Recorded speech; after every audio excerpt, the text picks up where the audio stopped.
একটা মজার কথা একটা শেয়ার করি।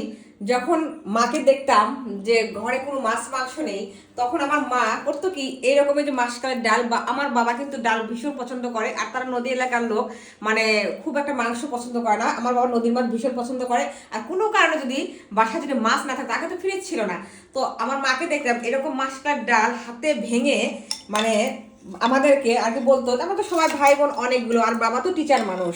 টিচার মানুষের আগে কত বেতন ছিল আপনারা তো সবাই জানেন। তো শিক্ষক মানুষের মেয়ে হয়ে আমি কিন্তু অনেক গর্বিত যে আমার বাবা একজন শিক্ষক।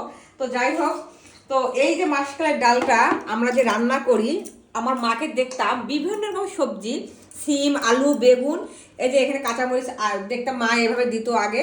তারপরে মা এখানে জিরা জিরা বাটা, আদা বাটা দিত, মানে সম্পূর্ণ রান্না মায়ের মতো করে রান্না করব। আজকে আসলে আমাদেরও মানে মাছ মাংস ফ্রিজে আছে, কিন্তু বাচ্চারা বলতেছে আজকে আমরা ডাল খাবো, তো ভাবছি যে মায়ের মতো করে করি। তো আসলে মায়ের রান্না আমরা মেয়েরা সবসময় ফলো করি যে আমার মা কেমন করে কি করে।